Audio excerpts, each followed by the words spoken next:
إن الحمد لله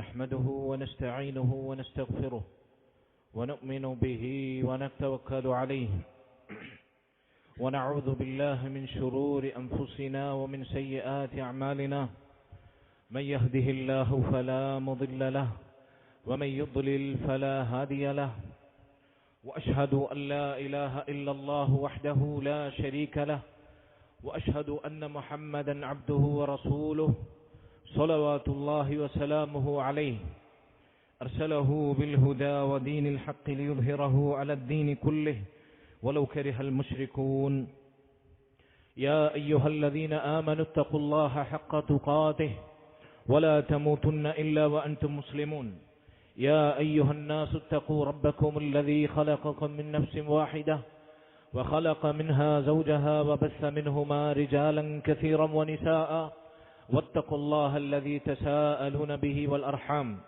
إن الله كان عليكم رقيبا يا أيها الذين آمنوا اتقوا الله وقولوا قولا سديدا يصلح لكم أعمالكم ويغفر لكم ذنوبكم ومن يطع الله ورسوله فقد فاز فوزا عظيما أما بعد فإن خير الكلام كلام الله وأصدق السنن سنن محمد صلى الله عليه وسلم وشر الأمور محدثاتها وكل محدثة بدعة وكل بدعة ضلالة وكل ضلالة في النار.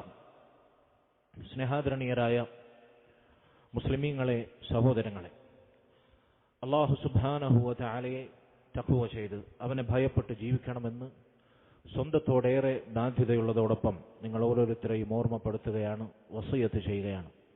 അല്ലാഹു അതിനുള്ള തൗഫീഖ് നമുക്ക് നൽകുമാറാകട്ടെ. സഹോദരങ്ങളെ, നമ്മുടെ ദീൻ, പരിശുദ്ധ ദീനുൽ ഇസ്ലാം, അത് ഔന്നത്യത്തിൻ്റെയും ഉയർച്ചയുടെയും അന്തസ്സിൻ്റെയും പ്രതാപത്തിൻ്റെയും ദീനാണ്. ഉന്നതമായ ലക്ഷ്യങ്ങളും സമ്മോഹനമായ നേട്ടങ്ങളും കലാകാലം ശാശ്വതമായി അനന്തമായി നമുക്ക് അനുഭവിക്കാൻ നമ്മെ പ്രാപ്തമാക്കുന്ന അള്ളാഹുവിൻ്റെ ദീനാണ്. അള്ളാഹുവിങ്കൽ സ്വീകാര്യമാകുന്ന ഒരേ ഒരു ദീൻ പടച്ച റബ്ബ് അവനിൽ നിന്ന് നമ്മിലേക്ക് നിയോഗിച്ചയച്ച അംബിയാ മുർസലീങ്ങളിലൂടെ ജനപദങ്ങളിലേക്ക് കൈമാറ്റം ചെയ്യപ്പെട്ട ഖിയാമത്ത് നാൾ വരെ നിലനിൽക്കുന്ന മഹത്തായ ദീൻ. അത് മടിയുടെയോ അലസതയുടെയോ അലംഭാവത്തിന്റെയോ നിഷ്ക്രിയത്വത്തിന്റെയോ ദീനല്ല, മറിച്ച് അത് അധ്വാനത്തിന്റെയും പ്രസരിപ്പിന്റെയും ത്യാഗങ്ങളുടെയും സഹനങ്ങളുടെയും ദീനാണ്. അല്ലാഹു സുബ്ഹാനഹു വ തആല അവിടുത്തെ റസൂൽ സല്ലല്ലാഹു അലൈഹി വസല്ലമയിലൂടെ അറിയിച്ചു, ഇന്നല്ലാഹ തആല യുഹിബ്ബു മആലിയൽ ഉമൂർ വഅശ്റാഫഹാ വയക്റഹു സഫാസിഫഹാ. അല്ലാഹു സുബ്ഹാനഹു വ തആല കാര്യങ്ങളിലെ ഏറ്റവും ഉന്നതവും ശ്രേഷ്ഠവുമായ കാര്യങ്ങളെ ഇഷ്ടപ്പെടുന്നു. എന്നാൽ തരം താണ നിസാരമായ നൈമിഷികമായ നശിച്ചൊടുങ്ങുന്ന കാര്യങ്ങളെ അല്ലാഹു സുബ്ഹാനഹു വ തആല വെറുക്കുന്നു. സഹോദരങ്ങളെ, നമ്മളെപ്പോഴും നമ്മുടെ ലക്ഷ്യങ്ങൾ, നമ്മുടെ തേട്ടങ്ങൾ, നമ്മുടെ ആഗ്രഹങ്ങൾ, നമ്മുടെ മോഹങ്ങൾ അതുന്നതമായ തലത്തിലേക്ക് സ്ഥാപിക്കണം. അതൊരു മുസ്ലിമിന്റെ നിലവാരമാണ്. അള്ളാഹുവിന്റെ ദീൻ നമ്മെ പഠിപ്പിക്കുന്ന പാഠമാണ്, അള്ളാഹുവിന് ഇഷ്ടപ്പെട്ട കാര്യമാണ്. അള്ളാഹുവിന്റെ റസൂൽ സല്ലല്ലാഹു അലൈഹി വസല്ലമയിൽ നിന്ന് നമ്മൾ ഒരുപാട് തവണ പരിചയിച്ച, കേട്ട് തഴമ്പിച്ച നബിയുടെ സ്വഹാബികളിൽ ഹദീസുകൾ ഏറ്റവും കൂടുതൽ റിപ്പോർട്ട് ചെയ്ത അബൂ ഹുറൈറ റളിയല്ലാഹു അൻഹു നിവേദനം ചെയ്യപ്പെട്ട മഹത്തായ ഒരു ഹദീസാണ്, അൽ മുഅ്മിനുൽ ഖവിയ്യു ഖൈറുൻ വഅഹബ്ബു ഇലല്ലാഹി മിനൽ മുഅ്മിനിദ് ദഈഫ്. ഒരു ശക്തനായ മുഅ്മിൻ അവനാണ് ദുർബലനായ മുഅ്മിനിനേക്കാൾ അല്ലാഹുവിന് ഏറ്റവും പ്രിയപ്പെട്ടവനും ഉത്തമനുമായിട്ടുള്ളവൻ. വഫീ കുല്ലിൻ ഖൈർ, എല്ലാവരിലും നന്മയുണ്ട്. ശക്തനായ മുഅ്മിനാകട്ടെ ദുർബലനായ മുഅ്മിനാകട്ടെ, ഇരു കൂട്ടരിലും നന്മയുണ്ട്. പക്ഷേ ഏറ്റവും നന്മയുള്ളത്, അല്ലാഹുവിന് ഏറ്റവും പ്രിയങ്കരനായിട്ടുള്ളവൻ ശക്തനായ മുഅ്മിനാണ്.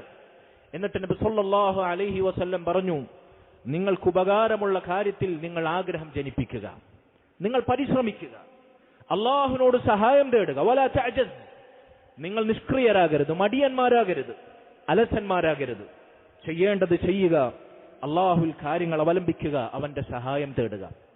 സഹോദരങ്ങളെ, ഈ ഹദീസിനെ പലരും തെറ്റായി വ്യാഖ്യാനിക്കാറുണ്ട്. അതല്ലെങ്കിൽ ഇതിന്റെ പ്രത്യക്ഷാർത്ഥത്തിൽ മാത്രം ഈ ഹദീസിനെ പരിമിതപ്പെടുത്താറുണ്ട്. ആരോഗ്യ ദൃഢഗാത്രരായ, ശക്തരും മല്ലരുമായ, അതുപോലെ തന്നെ കായിക ബലമുള്ള, അംഗശേഷിയുള്ള അവരാണ് ഇസ്ലാമിൽ മുസ്ലിമീങ്ങളിൽ മുഅ്മിനീങ്ങളിൽ ഏറ്റവും ശ്രേഷ്ഠരെന്ന് അതിൽ മാത്രം പരിമിതപ്പെടുത്തി ഇതിന്റെ ബാഹ്യാർത്ഥമാണ് ഇതിന്റെ ആത്യന്തികാർത്ഥമെന്ന് പലരും ഇതിനെ വിശദീകരിക്കാറുണ്ട്. സ്വഹീഹ് മുസ്ലിമിൽ വന്ന ഹദീസ്, സ്വഹീഹ് മുസ്ലിമിന് രചിക്കപ്പെട്ട വിഖ്യാതമായ വ്യാഖ്യാനങ്ങളിൽ, വിശദീകരണങ്ങളിൽ പ്രസിദ്ധമായ ഇമാമു നവവി റഹിമഹുല്ല ഈ ഹദീസിന്റെ വാചകത്തെ വിശദീകരിച്ചുകൊണ്ട് പറയുന്നു. ഇതാണ് ഇന്നത്തെ നമ്മുടെ ഖുതുബയുടെ പ്രസക്ത ഭാഗം.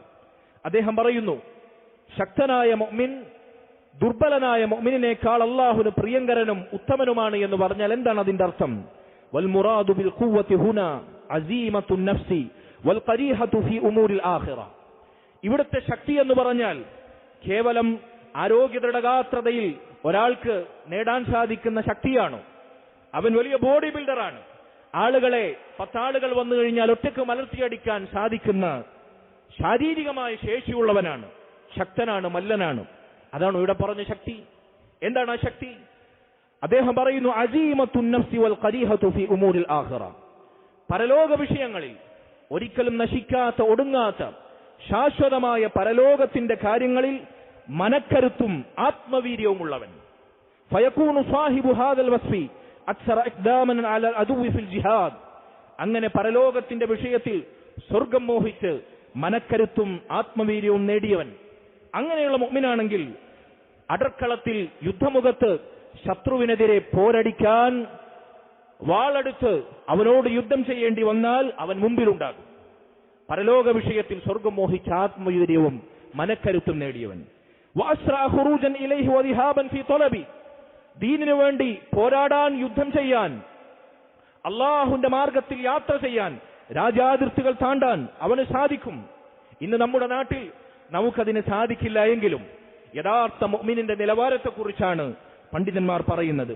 വഅശദ്ദ അസീമതൻ ഫിൽ അംരി ബിൽ മഅറൂഫ് വന്നഹി അനിൽ മുൻകർ. പക്ഷേ സായുധ സംഘടനത്തിന്, ഇസ്ലാമിന് വേണ്ടി യുദ്ധത്തിൽ ഏർപ്പെടാൻ സാധിക്കാത്ത സർവ്വ മുസ്ലിമീങ്ങൾക്കും സർവ്വകാലഘട്ടത്തിലും സർവ്വനാട്ടിലും സാധിക്കുന്ന ഒരു ജിഹാദുണ്ട്. അതെന്താണ്? നന്മ കൽപ്പിക്കുക, തിന്മ വിലക്കുക. അതെ, അള്ളാഹുവിന്റെ പേരിൽ ആഖിറത്തിന്റെ വിഷയത്തിൽ മനക്കരുത്തുള്ളവൻ, ശക്തിയുള്ളവൻ, ആത്മവീര്യമുള്ളവൻ, അവൻ നന്മ കൽപ്പിക്കുന്നതിലും തിന്മ വിലക്കുന്നതിലും ശക്തനായിരിക്കും. അവൻ അള്ളാഹുവിനു വേണ്ടി ശബ്ദിക്കുന്നവനായിരിക്കും. വസ്സബ്രി അലൽ അദാ ഫി കുല്ലി ദാലിക് വഹ്തിമാലിൽ മശാഖി ഫി ദാത്തില്ലാഹി തആല. ആ മാർഗത്തിൽ നേരിടുന്ന സർവ്വ പ്രയാസങ്ങൾക്കുമേൽ ക്ഷമയവലംബിക്കുന്നവനായിരിക്കും. ആ മാർഗത്തിൽ അള്ളാഹുവിനു വേണ്ടി സഹിക്കേണ്ടി വരുന്ന ത്യാഗങ്ങളെല്ലാം ചുമലിലെടുത്തണിയുന്നവനായിരിക്കും അവൻ. ആ ഭാരങ്ങളെല്ലാം ഒറ്റക്കാണെങ്കിലും വഹിക്കുന്നവനായിരിക്കും അവൻ. ഈ കരുത്തേതാണ്? ഈ ശക്തി ഏതാണ്? ഈ ആത്മബലമേതാണ്? ഈ മനോവീര്യമേതാണ്? ഈ വിൽ പവർ എന്താണ്?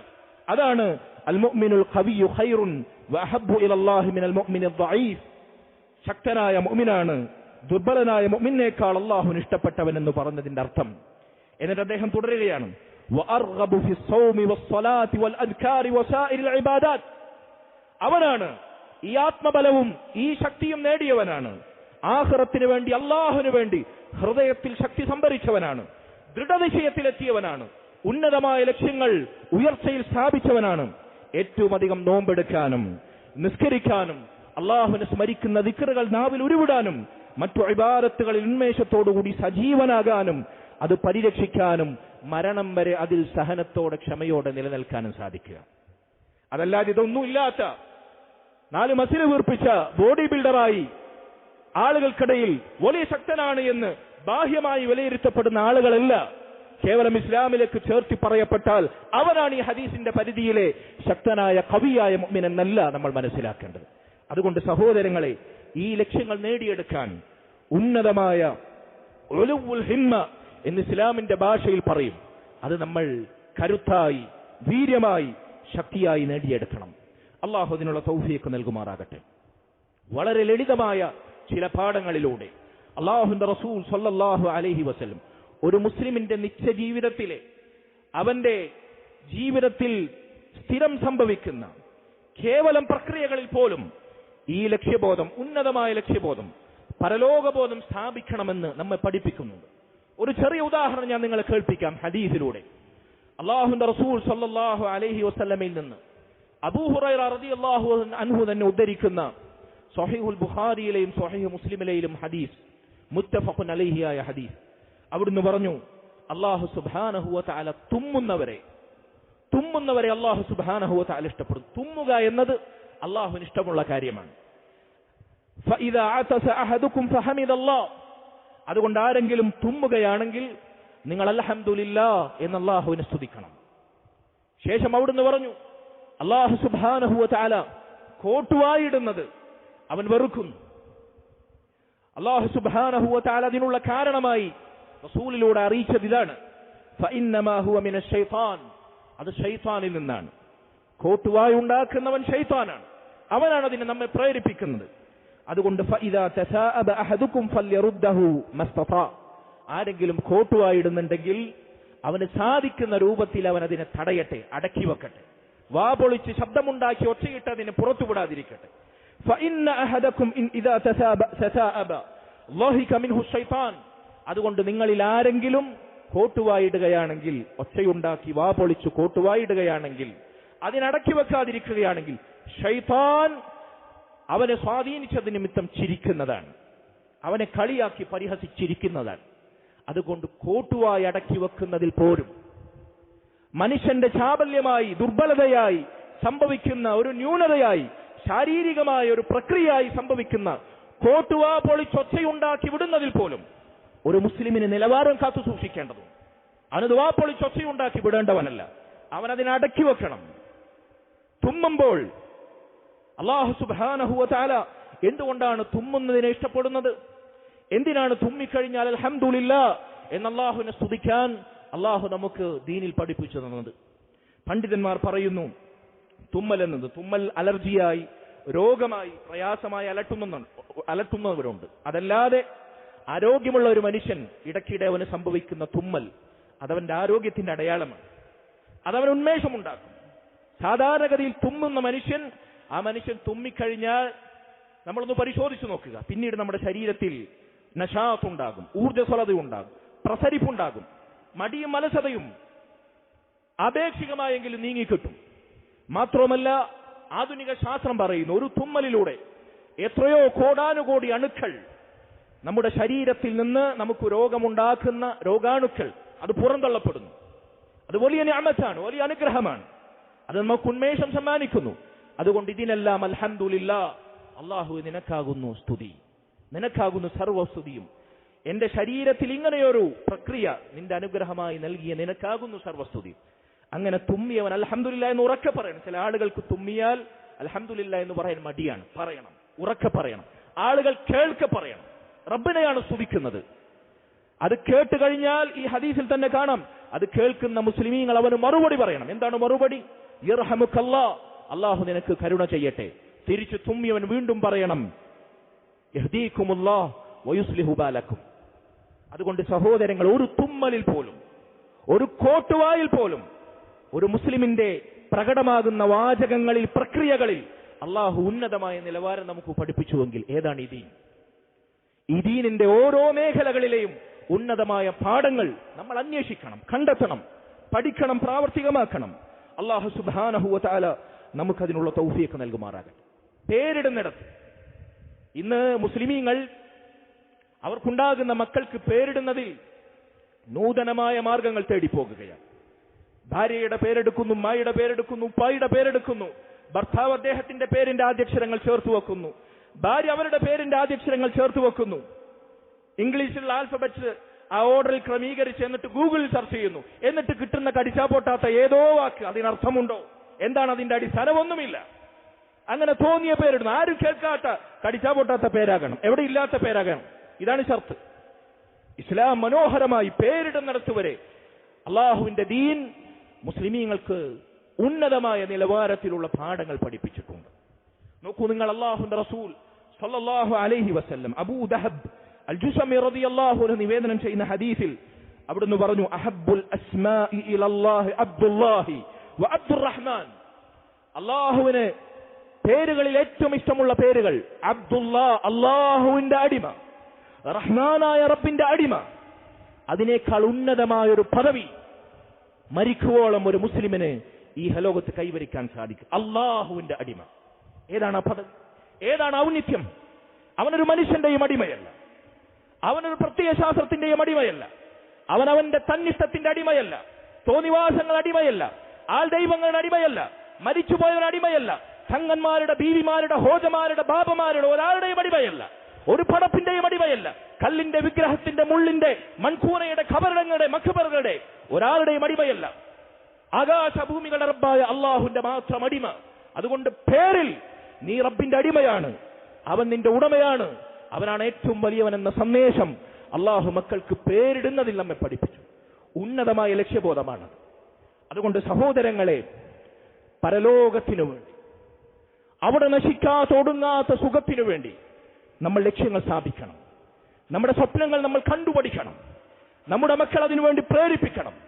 ആ സ്വപ്നം കാണാനുള്ള ചരിതങ്ങൾ അവരുടെ കാതുകളിൽ ഓതിക്കൊടുക്കണം. മരിക്കാതെ സുഖിക്കാൻ, സ്വർഗത്തിൽ ആഗ്രഹിക്കുന്നതെന്തും വെട്ടിപ്പിടിക്കാനുള്ള പാഠങ്ങൾ, സ്വർഗത്തിലെ കരിയർ ഡെവലപ്പ് ചെയ്യാനുള്ള പാഠങ്ങൾ, സ്വർഗത്തിലെ ഇൻവെസ്റ്റ്മെന്റ് പൊടിപൊടിക്കാനുള്ള പാഠങ്ങൾ അവർക്ക് നിങ്ങൾ കൗൺസിലിംഗ് ആയി കൊടുക്കണം. സാധിക്കുമോ നമുക്ക്? അതാണ് നമ്മുടെ ദീൻ നമ്മെ പഠിപ്പിക്കുന്ന പാഠങ്ങൾ.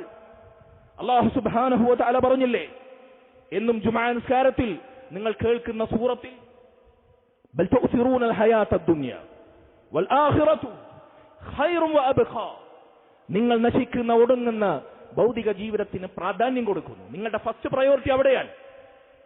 മറിച്ച് വൽ ആഖിറതു ഖൈറുൻ വ അബ്ഖാ, ആഖിറമാണ്, പരലോകമാണ്, എന്നെന്നും നിലനിൽക്കുന്നതും ഒരിക്കലും നശിക്കാതെ ഏറ്റവും ഉത്തമമായി ബാക്കിയാകുന്നത്.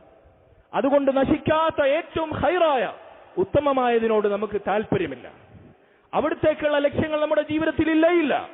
നശിക്കുന്ന, മരിക്കുന്ന, ഒടുങ്ങുന്ന ദുനിയാവിന് വേണ്ടിയുള്ള നമ്മുടെ ലക്ഷ്യങ്ങൾ എത്ര വലുതാണ്, നമ്മുടെ സ്വപ്നങ്ങൾക്ക് എത്ര അറ്റമില്ലാത്തതാണ്, നമ്മുടെ മോഹങ്ങൾ അതെത്ര പർവ്വത സമാനമാണ്.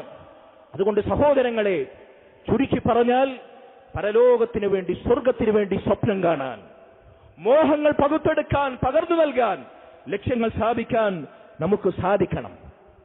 സ്വഹീഹുൽ ബുഖാരിയിലും സ്വഹീഹ് മുസ്ലിമിലും വന്ന മഹത്തായ മറ്റൊരു ഹദീസിൽ കാണാം, അല്ലാഹുവിന്റെ റസൂൽ സല്ലല്ലാഹു അലൈഹി വസല്ലം പറഞ്ഞു, ലമൗദിഉ സൗതി അഹദികും ഫിൽ ജന്ന ഖൈറും മിനദ് ദുനിയ വമാ ഫീഹാ. നിങ്ങളിൽ ഒരാൾ നിങ്ങളുടെ ചാട്ടവാർ വെക്കാൻ എടുക്കുന്ന ഇടമുണ്ടല്ലോ, ഒരു ചാട്ടവാറ് വെക്കാൻ, അത് സ്ഥാപിക്കാൻ എത്ര സ്ഥലം വേണം, എത്ര സ്പേസ് വേണം? അത്രയും സ്ഥലം സ്വർഗത്തിൽ നിങ്ങൾക്ക് ലഭിക്കുകയാണെങ്കിൽ ഖൈറും മിനദ് ദുനിയ വമാ ഫീഹാ, ഭൗതിക ലോകവും അതിലുള്ളതെല്ലാം നിങ്ങൾക്ക് ലഭിക്കുന്നതിനേക്കാൾ ഉത്തമമാണ്. ഈ ദുനിയാവും അതിലുള്ളതെല്ലാം നിങ്ങൾ സ്വരുക്കൂട്ടുന്നതിനേക്കാൾ ഉത്തമമാണ്. സ്വർഗത്തിൽ ഒരു ചാട്ടവാറ് വെക്കാനുള്ള ഇടം, അവിടെ നമുക്ക് അല്ലാഹു ദിവസവും രാവിലെയും വൈകുന്നേരവുമുള്ള അഞ്ച് നേരത്തെ ഫർദ് നിസ്കാരങ്ങൾക്ക് മുൻപും ശേഷവുമുള്ള റവാത്തിബ് സുന്നത്തുകൾ ഒരാൾ പതിവാക്കിയാൽ ആ സ്വർഗത്തിൽ കൊട്ടാരം പണിതു നൽകുമെന്ന് പറഞ്ഞാൽ, അല്ലാഹു സുബ്ഹാനഹു വ തആലയുടെ കൊട്ടാരം, സ്വർഗത്തിലെ കൊട്ടാരം, അത് നമുക്ക് സങ്കല്പിക്കാൻ സാധിക്കുമോ സഹോദരങ്ങളെ? ഒരു ചാട്ടവാറ് വെക്കാനുള്ള ഇടം പോലും ദുനിയാവും അതിലുള്ളതിനേക്കാളും ഖൈറാണ് എന്ന് പറയപ്പെടുമ്പോൾ, വലഅദുവതുൻ ഫീ സബീലില്ലാ ഔ റൗഹതുൻ ഖൈറും മിനദ് ദുനിയ വമാ ഫീഹാ. അല്ലാഹുവിന്റെ മാർഗത്തിൽ രാവിലെയും പകലിലും അതുപോലെ തന്നെ വൈകുന്നേരം പ്രദോഷത്തിലും അല്ലാഹുവിന്റെ മാർഗത്തിൽ യാത്ര ചെയ്യുന്നവർ, യുദ്ധത്തിന് വേണ്ടി യാത്ര ചെയ്യുന്നവർ, അല്ലാഹുവിന്റെ ദീനിന് വേണ്ടി യാത്ര ചെയ്യുന്നവർ, അല്ലാഹുവിന്റെ ദീനിന്റെ വിജ്ഞാനങ്ങൾ സ്വായത്തമാക്കാൻ വേണ്ടി യാത്ര ചെയ്യുന്നവർ, അവരെല്ലാവരും ഈ ഹദീസിന്റെ പരിധിയിൽ വ്യാപകാർത്ഥത്തിൽ പെടുമെന്നാണ്. അവർക്ക് ആ യാത്രയുണ്ടല്ലോ, ഓരോ ദിവസം അല്ലാഹുവിന്റെ മാർഗത്തിൽ അല്ലാഹുവിന് വേണ്ടി, ദീനിനു വേണ്ടി രാവിലെയോ വൈകുന്നേരവുമുള്ള യാത്ര, സഞ്ചാരം, ദുനിയാവും അതിലുള്ളതെല്ലാം നേടിയെടുക്കുന്നതിനേക്കാൾ ഉത്തമമെന്നാണ്. ജീവിതത്തിൽ ഒരിക്കലെങ്കിലും ഇങ്ങനെ ഒരു യാത്ര നടത്താൻ നമുക്ക് സാധിച്ചിട്ടുണ്ടാകും. ദുനിയാവിന് വേണ്ടി നമ്മൾ എത്ര യാത്ര നടത്തും ദിവസവും? നമ്മുടെ യാത്രകളും മണിക്കൂറുകളും രാപ്പകലുകളുടെ നീളം നശിക്കുന്ന ദുനിയാവിന് വേണ്ടിയുള്ള യാത്രകളാണ്. എന്നാൽ ഈ ദുനിയാവും അതിലുള്ളത് ലഭിക്കുന്നതിനേക്കാൾ ഒരു നേരം അള്ളാഹുവിന്റെ മാർഗത്തിൽ ഒരു പ്രഭാതവും ഒരു പ്രദോഷം യാത്ര ചെയ്താൽ ദുനിയാവും അതിലുള്ളതെല്ലാം ലഭിക്കുന്നതിനേക്കാൾ ഖൈറാണെന്ന് പറയുമ്പോൾ നമ്മുടെ ലക്ഷ്യബോധം എവിടെയാണ്? നമ്മുടെ ആഗ്രഹം എവിടെയാണ്? അല്ലാഹു സുബ്ഹാനഹു വ തആല നമുക്ക് തൗഫീഖ് നൽകുമാറാകട്ടെ. ചരിത്രത്തിൽ ഈ ഉന്നതങ്ങളായ ലക്ഷ്യങ്ങൾ അതിനുവേണ്ടി പണിയെടുത്ത അല്ലാഹുവിന്റെ റസൂലിന്റെ സഹാബത്തിന്റെ കഥകൾ നമുക്ക് വായിക്കാം. ചില ഉദാഹരണങ്ങൾ ഞാൻ കേൾപ്പിക്കുകയാണ്. സ്വഹീഹ് മുസ്ലിമിൽ വന്നിട്ടുള്ള ഒരു സംഭവം. അനസ് ഇബ്നു മാലിക്കാണ് റളിയല്ലാഹു അൻഹു നിവേദകൻ. ബദർ യുദ്ധത്തിന്റെ പശ്ചാത്തലം. റസൂലുള്ളാഹി സ്വല്ലല്ലാഹു അലൈഹി വസല്ലം ബദർ യുദ്ധത്തിൽ സഹാബികളെ സജ്ജരാക്കി അവർക്ക് ഉപദേശ നിർദ്ദേശങ്ങൾ നൽകി. അവരെ അല്ലാഹുവിന്റെ ദീനിനു വേണ്ടി പോരാടാൻ അവിടുന്ന് പ്രേരിപ്പിച്ചു, പ്രോത്സാഹിപ്പിച്ചു. എന്നിട്ട് അവിടുന്ന് പറഞ്ഞു, ഖൂമു ഇലാ ജന്നത്തിൻ അർദുഹ സമാവാതു വൽ അർദ്. തങ്ങളെക്കാൾ 3 ഇരട്ടി അംഗബലമുള്ള ആയുധവും സന്നാഹങ്ങളും സർവവും സജ്ജമാക്കി ഒരുങ്ങിയിട്ടുള്ള ശത്രുക്കൾക്കെതിരെ പുറപ്പെടാൻ വേണ്ടി അല്ലാഹുവിന്റെ റസൂലിന്റെ ആഹ്വാനം. നിങ്ങൾ ആകാശഭൂമികളെക്കാൾ വിശാലമായ സ്വർഗത്തിലേക്ക് വേണ്ടി ഒരുങ്ങി പുറപ്പെട്ടുകൊള്ളുക, നിങ്ങൾ നിലകൊള്ളുക. ഇത് കേട്ടപ്പോൾ സഹാബികളുടെ കൂട്ടത്തിലെ നവാഗതനായിരുന്ന ഉമൈർ ഇബ്നു ഹമ്മാം അൽ അൻസാരി റളിയല്ലാഹു അൻഹു അദ്ദേഹം ചോദിച്ചു, യാ റസൂലല്ലാഹ്, ജന്നത്തുൻ അർളുഹ അസ്സമാവാതു വൽ അർദ്. അല്ലാഹുവിന്റെ റസൂലേ, ആകാശഭൂമികളോളം വിശാലമായ സ്വർഗമോ? അങ്ങനെയാണോ താങ്കൾ പറഞ്ഞത്? അവിടുന്ന് പറഞ്ഞു, അതെ, നഅം. അദ്ദേഹം പറഞ്ഞു, ബഹിൻ ബഹിൻ. ആശ്ചര്യത്തോടെ അത്ഭുതത്തോടെയുള്ള പ്രതികരണ വാചകമാണത്. അദ്ദേഹം അങ്ങനെ ഒരു പ്രത്യേക വാക്കുരുവിട്ടു. അല്ലാഹുവിന്റെ റസൂൽ ചോദിച്ചു, ഉമൈർ, എന്താണ് ബഹിൻ ബഹിൻ എന്ന അത്ഭുതത്തോടെ പറയാൻ താങ്കളെ പ്രേരിപ്പിച്ചത്? അദ്ദേഹം പറഞ്ഞു, ലാ വല്ലാഹി യാ റസൂലല്ലാഹ് ഇല്ലാ റജഅ അൻ അകൂന മിൻ അഹ്ലിഹാ. അല്ലാഹുവിന്റെ റസൂലെ, മറ്റൊന്നുമല്ല, ആ സ്വർഗം ആകാശഭൂമികളെക്കാൾ വിശാലമായ സ്വർഗമെന്ന് താങ്കൾ വിശേഷിപ്പിച്ച ആ മഹത്തായ സ്വർഗത്തിന്റെ മൂലയിൽ ഒരാൾ, ആ സ്വർഗത്തിന്റെ വക്താക്കളിൽ ഒരാളാകാൻ ഞാൻ ആഗ്രഹിച്ചുകൊണ്ട് പറഞ്ഞതാണ്. അങ്ങനെ അദ്ദേഹം ഇത് പറഞ്ഞതും സല്ലല്ലാഹു അലൈഹി വസല്ലം പറഞ്ഞു, ഫഇന്നക മിൻ അഹ്ലിഹാ. അവിടുന്ന് വഹയിന്റെ അടിസ്ഥാനത്തിൽ പറഞ്ഞു, താങ്കൾ ആ സ്വർഗാവകാശികളിൽപ്പെട്ടവനാണ്. ആ മനുഷ്യൻ ഉമൈർ ഇബ്നു ഹബീബ് റളിയല്ലാഹു അൻഹു, ഉമൈർ ഇബ്നു ഹമ്മാം അൽ അൻസാരി റളിയല്ലാഹു അൻഹു, അദ്ദേഹം തന്റെ വാള് സൂക്ഷിച്ചിരുന്ന ഉറയിൽ നിന്ന് കുറച്ച് തമ്രെടുത്തു, കുറച്ച് കാരക്കയെടുത്തു. അദ്ദേഹം അത് ഭക്ഷിക്കാൻ തുടങ്ങി. എന്നിട്ട് പറഞ്ഞു, അത് ഭക്ഷിക്കുന്നതിനിടയിൽ പറഞ്ഞു, ലഇൻ ഹയൈതു ഹത്താ ആകുല തംറാതി ഹാദിഹി ഇന്നഹാ ലഹയാതുൻ തവീല. ഈ കേവലം എന്റെ വിരലിൽ അങ്കിലി പരിമിതമായ ഈ കാരക്ക കഷ്ണങ്ങൾ ഞാൻ തിന്നു തീർക്കുകയാണെങ്കിൽ അത്രയും നേരം പോലും അത് സുദീർഘമായ ജീവിതമാണ്. അത് തന്നെ സുദീർഘമായ ജീവിതമാണ്. ഫറമാ ബിമാ കാന മഅഹു മിന തംർ. അങ്ങനെ ആ കാരക്ക കഷ്ണങ്ങൾ അദ്ദേഹം എടുത്തെറിഞ്ഞു, അടർക്കളത്തിലേക്ക് കുതിച്ചു പാഞ്ഞു, അവിടെ വെച്ച് ഷഹീദായി എന്ന്. സ്വർഗം കൺമുമ്പിൽ കണ്ട സ്വർഗത്തിനു വേണ്ടി നശിക്കുന്ന ദുനിയാവിന്റെ കാരക്ക ചീളുകൾ കാറ്റിൽ പറത്തിയ ഉമൈർ ഇബ്നു ഹമ്മാം അൽ അൻസാരിയെ പോലെയുള്ള സഹാബത്തിന്റെ ലക്ഷ്യമോദം എന്താണ്? അവരുടെ ലക്ഷ്യബോധം എന്താണ്? അവർ കണ്ണിൽ കണ്ട സ്വപ്നം എന്താണ്? അവർ മുന്നിൽ ആഗ്രഹിച്ചത് എന്താണ്? അതുകൊണ്ട് സഹോദരങ്ങളെ, നമ്മുടെ ലക്ഷ്യം ഇതായിരിക്കണം. നമ്മൾ ആഖിറത്തിന് വേണ്ടി ജീവിക്കേണ്ടവരാണ്. നമ്മൾ പരലോകത്തിന്റെ മക്കളാവേണ്ടവരാണ്. ദുനിയാവതിനെ നമ്മൾ ഉപയോഗപ്പെടുത്തണം. ദുനിയാവതിന് നമുക്ക് തടസ്സമാകാൻ പാടില്ല. ഓരോ മേഖലയിലും ആഖിറത്തിനെ ലക്ഷ്യമാക്കി നമ്മൾ ജീവിച്ചാൽ ദുനിയാവ് നമ്മുടെ പിന്നാലെ വരുമെന്നത് അള്ളാഹുവിന്റെ വാഗ്ദാനമാണ്. മറ്റൊരു സംഭവം ഞാൻ കേൾപ്പിക്കാം.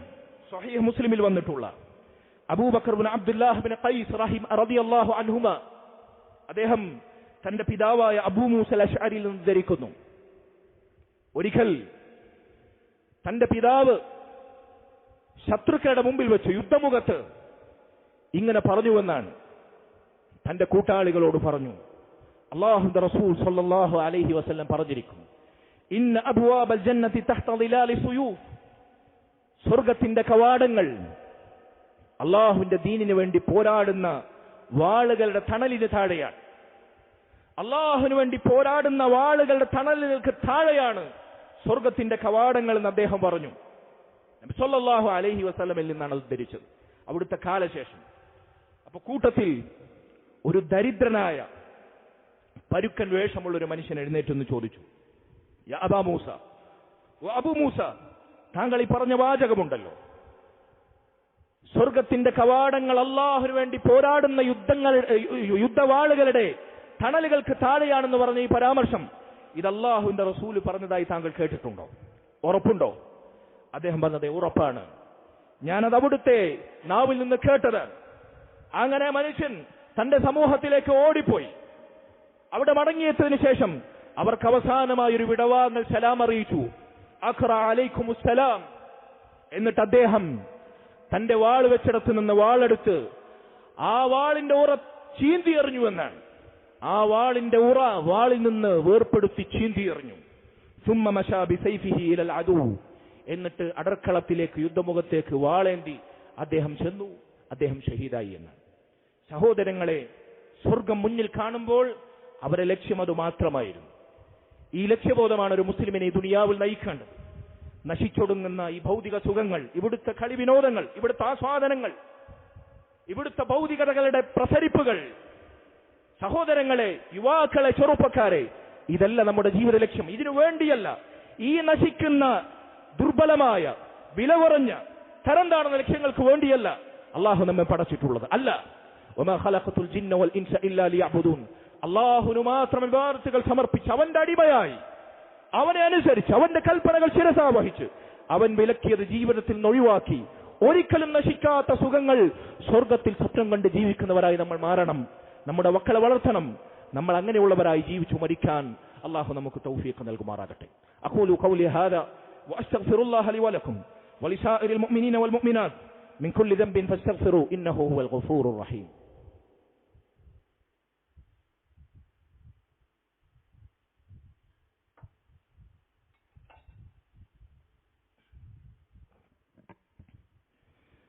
الحمد لله وحده والصلاة والسلام على من لا نبي بعده وعلى آله وأصحابه الفائزين برضا الله. أما بعد فاتقوا الله عباد الله وصيكم إياي ثانيا بتقوى الله.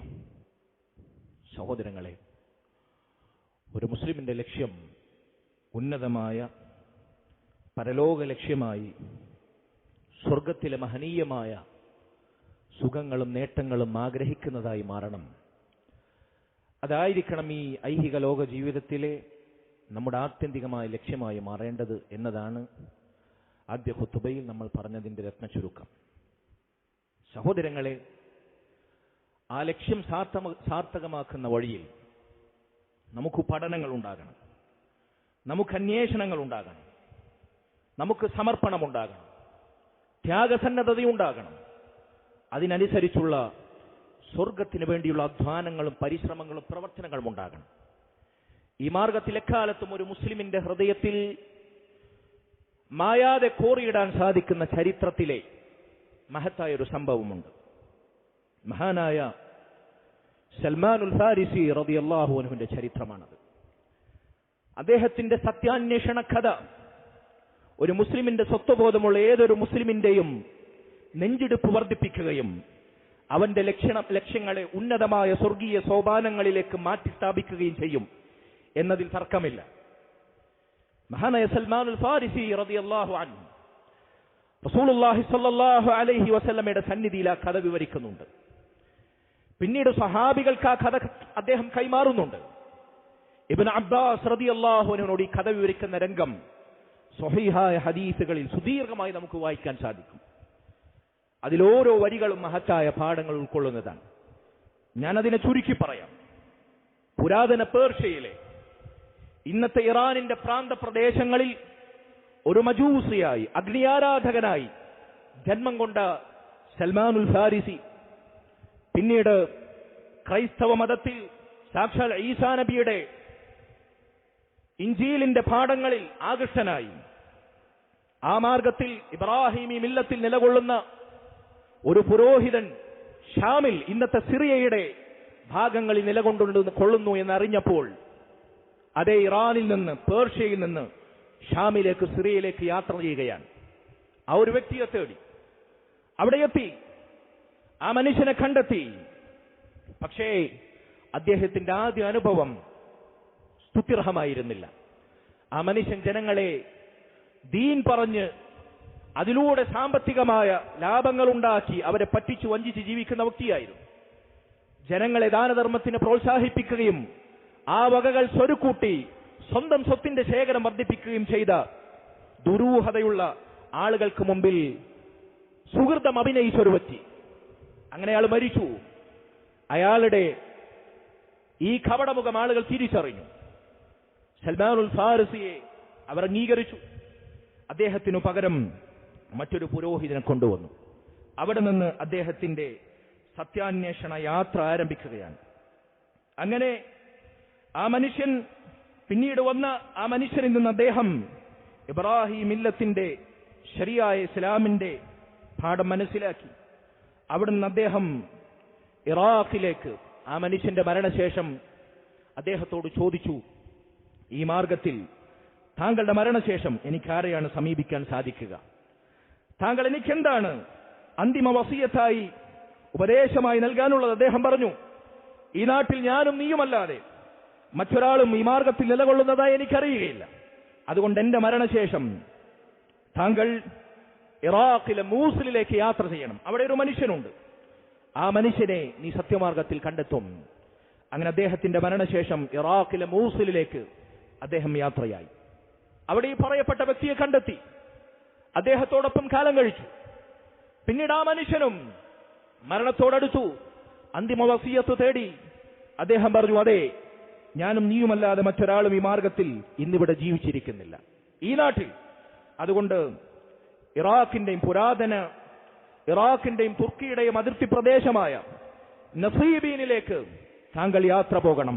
അവിടെയുണ്ടൊരു വ്യക്തി, അദ്ദേഹത്തെ താങ്കൾക്ക് സമീപിക്കാം.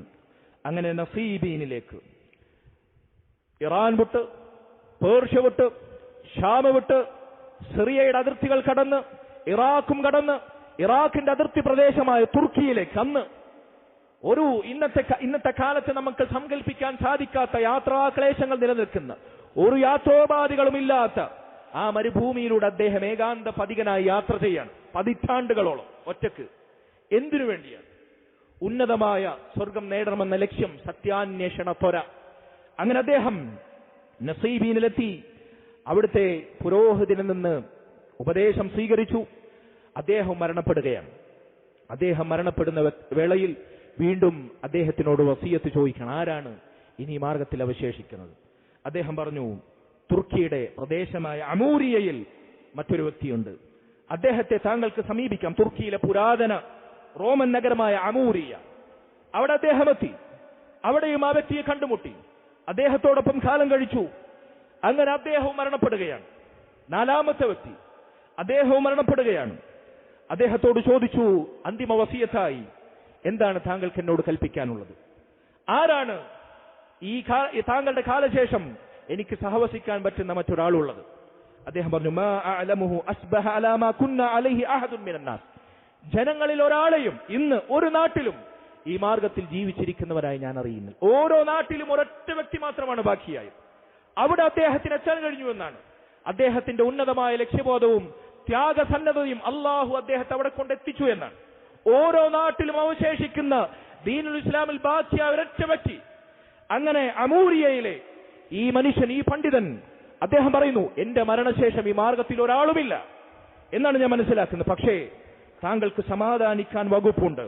വലാകിന്നഹു ഖദ് അളല്ലക സമാനു നബിയ്യിൻ. ഒരു നബിയുടെ വരവിന് ഇതാ ഈ ചരിത്രം തണലിടുന്നുണ്ട്. ഹുവ മബ്ഊസുൻ ബിദീൻ ഇബ്രാഹിം.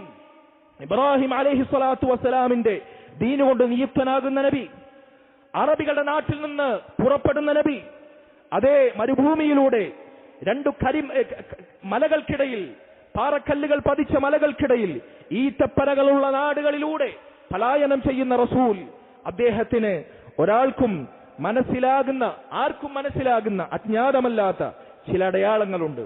അദ്ദേഹം സമ്മാനമായി നൽകിയാൽ അത് ഭക്ഷിക്കും, സ്വീകരിക്കും. സ്വതക്ക നൽകിയാൽ, ദാനം നൽകിയാൽ അദ്ദേഹം അത് സ്നേഹത്തോടെ നിരസിക്കും. അദ്ദേഹത്തിന്റെ ഇരു ചുമലുകൾക്കിടയിൽ നുബുവത്തിന്റെ അടയാളമുണ്ടാകും. നിനക്ക് സാധിക്കുകയാണെങ്കിൽ നീ അദ്ദേഹത്തോടൊപ്പം ചേരുക. നോക്കൂ നിങ്ങൾ, ഒരു റസൂൽ, ഒരു നബി നിയുക്തമല്ലാത്ത കാലഘട്ടത്തിൽ, സത്യത്തിൽ അവശേഷിച്ച ഒരു വ്യക്തി, ഒരൊറ്റ വ്യക്തി ബാക്കിയാകുന്ന കാലഘട്ടത്തിൽ ആ നാടുകളിൽ എത്തി സത്യം സ്വീകരിച്ച് ആ മാർഗത്തിലൂടെ സഞ്ചരിക്കുകയാണ്. അവസാനം അദ്ദേഹം അമൂരിയയിൽ നിന്ന് ബനൂ കൽബ് ഗോത്രത്തിലെ കച്ചവടക്കാരാൽ അറബികളുടെ നാട്ടിലേക്ക് എത്തുകയാണ്. അങ്ങനെ അറബി ദേശത്തേക്ക് അദ്ദേഹം വരികയാണ്. ജസീറത്തുൽ അറബിൽ അദ്ദേഹം വരികയാണ്. ഞാൻ ചുരുക്കുകയാണ്. അങ്ങനെ ഈ മനുഷ്യർ അവർക്ക് തന്നെ അറബി നാടുകളിലേക്ക് എത്തിക്കാൻ വേണ്ടിയുള്ള ഉപഹാരം നൽകി, തന്റെ സമ്പാദ്യത്തിന്റെ വിഹിതം നൽകിയിട്ടാണ്, ആ നിബന്ധനയിലാണ് ഇവർ നാട്ടിലേക്ക് എത്തിക്കാമെന്ന് പറഞ്ഞത്. അതിനിടക്ക് അവർ അദ്ദേഹത്തെ വഞ്ചിച്ചു. മദീനക്കടുത്ത് ഒരു താഴ്വരയിലെത്തിയപ്പോൾ അദ്ദേഹത്തെ അവർ അടിമച്ചന്തയിൽ വിറ്റുവെന്നാണ്. അങ്ങനെ പിന്നീടും പരീക്ഷണമാണ്. അദ്ദേഹത്തെ അടിമയായി വിൽക്കപ്പെട്ടു. വാതിൽ ഖുറയിൽ അദ്ദേഹം അടിമയായി വിൽക്കപ്പെട്ടു. അങ്ങനെ അദ്ദേഹം ഒരു ഉടമയുടെ കീഴിൽ മദീനക്കടുത്തെ താഴ്വരയിൽ ജോലി ചെയ്യുമ്പോൾ അദ്ദേഹം ഈത്തപ്പനകൾ കാണുകയാണ്. അദ്ദേഹം പ്രത്യാശിച്ചു, ഇതായിരിക്കും എന്റെ പുരോഹിതൻ എനിക്ക് വാഗ്ദാനം നൽകിയ റസൂലിന്റെ പുറപ്പാടുള്ള നാട്. പക്ഷെ മദീനയല്ല, അത് മദീനക്കടുത്ത് എത്തിയിട്ടുള്ളൂ.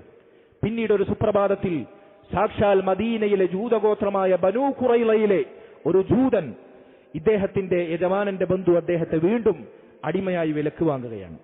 അങ്ങനെ മദീനയിൽ അദ്ദേഹം എത്തിയപ്പോൾ അദ്ദേഹത്തിന് മനസ്സിലായി. ഒന്നാമത്തെ ലക്ഷണം അദ്ദേഹം വിലയിരുത്തി, ഇതാ ഈത്തപ്പനകളുടെ നാട്, ഇവിടെയാണ് റസൂലിന്റെ നിയോഗം. അന്ന് മക്കയിൽ നബി പുറപ്പെട്ടിട്ടുണ്ട്, മദീനയിലേക്ക് ഹിജ്റ വന്നെത്തിയിട്ടില്ല. പക്ഷേ അദ്ദേഹം അടിമവേലയിലാണ്, അദ്ദേഹത്തിന് മക്കയിലേക്ക് പോകാൻ സാധിക്കുന്നില്ല. അങ്ങനെ നബി സല്ലല്ലാഹു അലൈഹി വസല്ലമയുടെ പുറപ്പാടുണ്ടായി. അവിടുന്ന് മദീനയിലേക്ക് പലായനം ചെയ്തു. നബി മദീനയിലെത്തിയപ്പോൾ ഈത്തപ്പനയുടെ മുകളിൽ അദ്ദേഹം ജോലിയിലാണ്. നബിയുടെ വരവറിയിച്ചുകൊണ്ട് ജൂതന്മാരിൽപ്പെട്ട ചിലർ അൻസാരികൾ ആക്ഷേപിച്ചുകൊണ്ട്, ഒരു നബി വന്നിരിക്കുന്നു, അവന് ചുറ്റും അൻസാരികൾ കൂടിയിരിക്കുന്നു, അവർക്ക് നാശമുണ്ടാകട്ടെ എന്ന ശാപവാക്കുകൾ കേട്ടിട്ട് ഈത്തപ്പനയുടെ മുകളിലിരിക്കുന്ന അദ്ദേഹം വിറകൊണ്ട് നിലത്ത് യജമാനന്റെ മുകളിൽ പതിക്കാനായി എന്ന് പറയുന്നു. അങ്ങനെ അദ്ദേഹം താഴേക്ക് ഇറങ്ങി വന്നു. എന്താണ് പറഞ്ഞത് എന്ന് ചോദിച്ചു. ഈ വാർത്തയാണ് അദ്ദേഹം കാതോർത്തിരുന്നത് പതിറ്റാണ്ടുകളായി. ആ മനുഷ്യൻ, യജമാനൻ അദ്ദേഹത്തെ ഉപദ്രവിച്ചു, അദ്ദേഹത്തെ ആഞ്ഞു പ്രഹരിച്ചു, അദ്ദേഹം നിലംപതിച്ചു. പിന്നീട് ഖുബായിൽ സ്വഹാബത്തിനോടൊപ്പം നബി സംഗമിച്ചിരിക്കുന്നു എന്നറിഞ്ഞപ്പോൾ അന്ന് വൈകുന്നേരം രഹസ്യമായി അദ്ദേഹം കുറച്ച് കാരക്കകളുമായി, കുറച്ച് സ്വതക്കയുമായി റസൂലുള്ളാഹി സ്വല്ലല്ലാഹു അലൈഹി വസല്ലമയുടെ അടുക്കലെത്തി. നബിക്ക് മുമ്പിൽ അത് സമർപ്പിച്ചു. താങ്കളും താങ്കൾക്ക് കൂടെയുള്ളവരും പരദേശികളാണ്, ആവശ്യക്കാരാണ് എന്ന് മനസ്സിലാക്കി. താങ്കൾക്കിതാ ദാനമായി ഞാൻ നൽകുന്നു, താങ്കൾ ആദ്യം ഇതിൽ നിന്ന് ഭക്ഷിക്കണമെന്നതാണ് എന്റെ ആഗ്രഹം എന്ന് അദ്ദേഹം പറഞ്ഞു. നബി സല്ലല്ലാഹു അലൈഹി വസല്ലം സ്വതക്കയാണെന്ന് അറിഞ്ഞപ്പോൾ അത് ഭക്ഷിച്ചില്ല, സഹാബത്തിന് മാറ്റിവെച്ചു. അദ്ദേഹം പറഞ്ഞു, ഹാദിഹി വാഹിദ, ഇതാണ് ഒന്നാമത്തെ അടയാളം. നബിയുടെ ഒന്നാമത്തെ അടയാളം അദ്ദേഹം സ്വതക്ക ഭക്ഷിക്കുകയില്ല എന്നതാണ്. രണ്ടാമതായി അദ്ദേഹം പിന്നെയും പോയി. നബി സല്ലല്ലാഹു അലൈഹി വസല്ലം ഖുബായിൽ നിന്ന് മദീനയിലേക്കെത്തി. അങ്ങനെ അദ്ദേഹം വീണ്ടും കുറച്ച് സമ്മാനങ്ങളുമായി, ഉപഹാരങ്ങളുമായി നബിയുടെ അടുക്കലെത്തി. എന്നിട്ട് പറഞ്ഞു, താങ്കൾ സ്വതക്ക സ്വീകരിക്കുകയില്ല എന്ന് എനിക്കറിയാം, അതുകൊണ്ട് ഇത് സമ്മാനമാണ്, താങ്കൾക്കുള്ള ആദരവാണ്. നബി സല്ലല്ലാഹു അലൈഹി വസല്ലം അതിൽ നിന്ന് ഭക്ഷിച്ചു. അപ്പോൾ അദ്ദേഹം മനസ്സിലാക്കി, ഇതാണ് രണ്ടാമത്തെ അടയാളം. പിന്നീട് നബി സല്ലല്ലാഹു അലൈഹി വസല്ലം ബഖീഉൽ അർഖദിൽ ഒരു ജനാസയിൽ പങ്കെടുക്കുന്ന സമയത്ത് അദ്ദേഹത്തിന്റെ പിറകിൽ 2 മേൽത്തട്ടങ്ങളുണ്ട്. അത് നീങ്ങിപ്പോകുന്നത് കാണാൻ, ചുമലിൽ അടയാളം കാണാൻ അദ്ദേഹം ആഗ്രഹിച്ചു. നബി സല്ലല്ലാഹു അലൈഹി വസല്ലമക്ക് അത് മനസ്സിലായി. നബി ബോധപൂർവം തന്റെ ചുമലിലെ തട്ടം നീക്കി നബിയുടെ ചുമലിലെ ഖാതമുൻ നുബുവ അദ്ദേഹം നേർക്കുനേരെ കണ്ടുകൊണ്ട് ദർശിച്ചു. അദ്ദേഹം വികാരാധീനനായി റസൂലുള്ളാഹി സ്വല്ലല്ലാഹു അലൈഹി വസല്ലമയുടെ ചുമലിൽ ആശ്ലേഷിച്ച് അവിടുന്ന് പൊട്ടിക്കരഞ്ഞു. റസൂലുള്ളാഹി സ്വല്ലല്ലാഹു അലൈഹി വസല്ലം അദ്ദേഹത്തെ സ്വീകരിച്ചു. അദ്ദേഹത്തിന്റെ കഥ വിവരിച്ചു. നോക്കൂ നിങ്ങൾ, ചരിത്രത്തിൽ സൽമാനുൽ ഫാരിസിയുടെ സത്യാന്വേഷണ ത്വരയും ഉന്നതമായ ലക്ഷ്യബോധവും മുസ്ലിമിന് നൽകുന്ന ഊർജവും അതുപോലെ തന്നെ ആത്മീയമായ കരുത്തും അതപാരമാണ്. അതൊരു ഖുത്ബയേക്കാൾ, ഏതെങ്കിലും ചില വാചകങ്ങളിലൂടെയുള്ള വർണ്ണനകളെക്കാൾ വർണ്ണനാതീതമാണ്. അല്ലാഹു സുബ്ഹാനഹു വ തആല ഇങ്ങനെ സ്വർഗത്തിനു വേണ്ടി, ദീനിനു വേണ്ടി, സത്യത്തിനു വേണ്ടി, നശിക്കാത്ത സുഖങ്ങൾക്ക് വേണ്ടി സ്വപ്നം കാണാനും ലക്ഷ്യം സ്ഥാപിക്കാനും നമുക്ക് തൗഫീഖ് നൽകുമാറാകട്ടെ. അഖൂലു ഖൗലി ഹാദാ വഅസ്തഗ്ഫിറുല്ലാഹ ലി വലക്കും വലിസാഇരിൽ മുഅ്മിനീന വൽ മുഅ്മിനാത്ത് من كل ذنب فاستغفروا إنه هو الغفور الرحيم وصلى الله وسلم وبارك على نبينا محمد وعلى آله وصحبه أجمعين والحمد لله رب العالمين.